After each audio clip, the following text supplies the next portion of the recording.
Good morning guys. Actually, lunchtime. Almost lunchtime, 11 a.m. So late ako nagising. This is my second day off and galing ako ng 3 days straight na duty. So ayan guys, medyo pagoda ako kasi galing nga kami ng Omaha. Bumalik kami dito, may 1 full day off kami pero syempre pagod kami. Anyways, pagoda kami and then nung dumating kami dito, naghakot pa kami ng mga dala naming gamit from Nebraska. And na-mention ko na yata na kaya kami umuwi doon is para i-clear out yung aming storage. Kasi nga yung rent ng storage is nagmamahal. So ayun, we decided na umuwi and i-sort out yung mga gamit namin doon na naiwan. And yung mga dinala lang namin dito is yung mga gamit na alam naming magagamit pa talaga namin dito. And the rest is pinamigay namin or yung iba dinonate. So ayun guys, yung sasakyan is punong-puno nung bumalik kami dito. Nung dumating kami guys is agad-agad akong nag-laundry ng mga damit na nanggaling sa storage kasi nga ilang years, merong iba doon 2.5 years na hindi namin na-open sa mga luggages. So yun guys, naging busy na naman ako sa paglalaba and makalat pa rin yung sala namin kasi may iba pang mga gamit guys na hindi pa nasusort and meron pa pala akong kailangan i-build na sala set na 1 month na guys. Hopefully okay pa siya pag i-unbox natin kasi from Timo lang siya, mura lang. So yun guys, so yun yung ganap natin sa aking second day of kahapon. I did rest lang talaga. Nag-edit ako ng konting videos and yun guys, whole day akong nag-walking lang ako sa morning and then after ko breakfast or brunch, nag-walking lang din ako doon sa gym dito sa apartment. And then, some laundry ulit para sa mga uniforms which is nakalimutan kong tanggalin sa dryer. I-dryer ko siya ulit guys kasi may mga uniforms yan. And for sure, kasi wala kaming iron. So, for sure, yung mga uniforms namin is medyo lukot-lukot na kasi kahapon ko siya nilabhan and kailangan ko siyang i-dryer ulit para maging siya, para hindi siya lukot-lukot. Kasi nga, hindi ako bumili ng iron and yung iron namin sa Nebraska doon sa aming storage is yun pa pala yung binili ko sa Goodwill.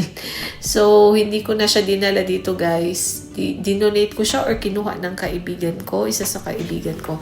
So, anyways, pakita ko sa inyo yung sitwasyon ng aming salas.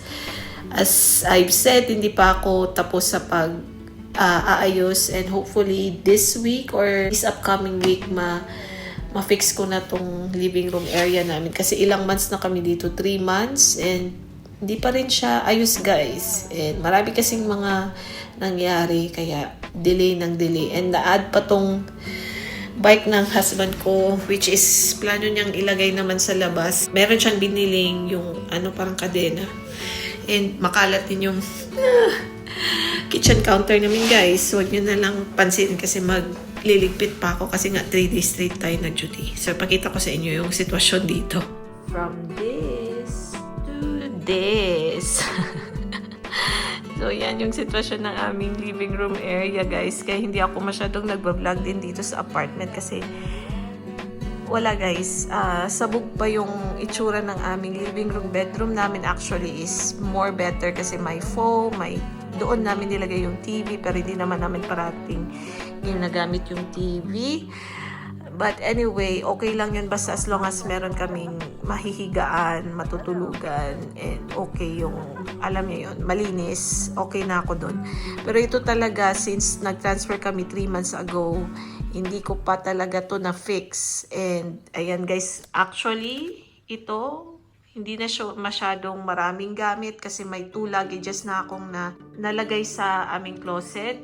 Yun yung mga damit namin na mga 2 years and 2.5 years na nasa storage na pinag-sort out namin. Yung dinala lang namin is magagamit talaga namin dito. Ganda ng araw sa labas. Oh. Ayan guys, may bundok-bundok doon sa malayo. Ewan ko kung kita nyo.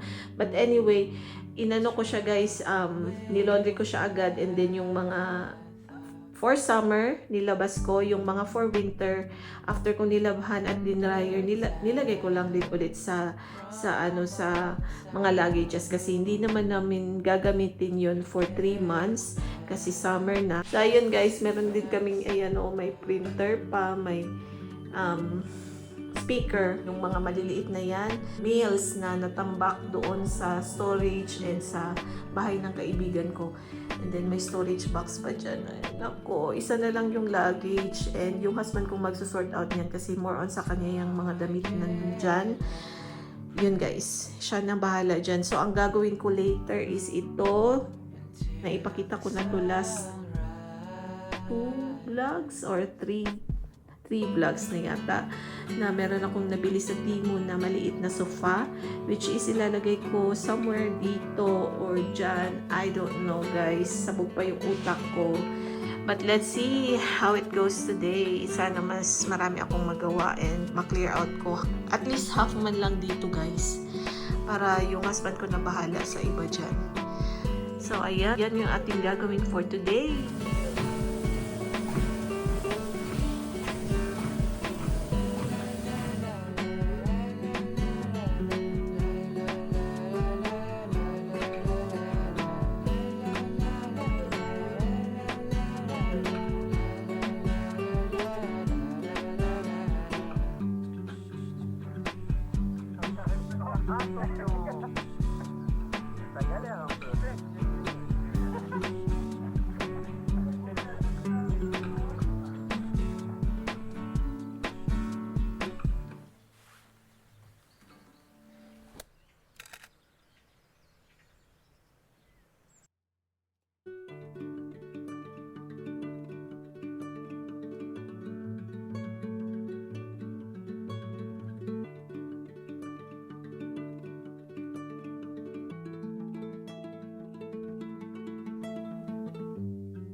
So ayan, hindi ko na napakita sa inyo yung pag-assemble ko, pero madali lang naman yung instruction pala.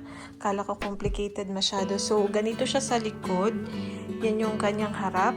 So dapat hindi pa to gagamitin within 48 hours kasi yung foam niya, nakakompress siya doon sa box. So kailangan 48 hours, hayaan mo na siyang mag-form. Kasi nga, ilang 1 month din yan nakatambak doon sa gilid ng aming hallway. So ayan guys, okay na to. Iniisip ko, dyan ko siya ilalagay, i-clear ko yan lahat. Kasi parang yan lang yung spot na sakto siya. Or itatry ko kung dito. Pero kasi meron mga outlet dyan. Meron din naman outlet doon. Hindi ko alam guys, check ko muna kung ano. But ito na yun guys, maganda yung kulay niya. I prefer this color kasi 'di ba yung previous namin na sala set is gray. So green naman sa ngayon, and maganda siya guys kasi ito, kaya siya may ganyan sa likod. Pwede mo siyang ganituhin. Pag gusto nyong mag higa-higa, parang may instant kama kayo. Teka lang, ang hirap. So, ganito siya guys, pag hiniga mo yung sa may back part. So, ayan, magiging bed na siya instantly. And, ayun, kaya ko siya binili kasi minsan, di ba, gusto mo mag-chill-chill lang dito sa sala. Kaya, naisip ko, okay din naman siguro kung sofa bed na lang din kukunin ko. And, mura lang kasi to guys, nakasale to sa Temu nung binili ko. And then, may mga ano pa ako, mga, yung, alam niyo, pa-welcome nila na mga code. So, parang nabayaran ko in total, kasama na ang shipping is 160, if I'm not mistaken. And sobrang mura na nun guys, kasi nung nasa Omaha kami, yung salaset yata na nabili ko is around 390, tapos pas shipping pa, umabot yun ng 400 guys, and binenta ko na yun. Kaya, inisip ko, kung hindi naman kami mag-for good dito, at least mura lang yung nabili namin na salaset, and pwede pa din itong mabenta for sure. May bibili pa rin ito. At least hindi siya, alam niyo yun, masyadong kamahalan. Kung ibibenta ko man ng mura, di ba? Di masyadong masakit. So, ayan you guys. Itatry ko i-clear out yung area na yan. And let's see kung gaganahan pa ako kasi medyo pagod ako guys kasi nga nag-exercise din ako kanina. So, ayan na siya guys. Diyan ko muna siya nilagay for the meantime. And then ito pala guys, sa Temu ko din nabili yung full body mirror. Nasa $60 yata yan. Something, basta hindi pa siya umaabot ng 70. So, bili ko din yan sa Temu.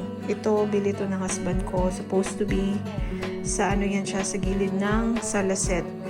Pero dito ko muna nilagay kasi nga hindi ko pa alam guys kung kanito na ba talaga yung setup na gagawin ko. And by the way, yan din bili din ng husband ko. O di ba may kalat dito.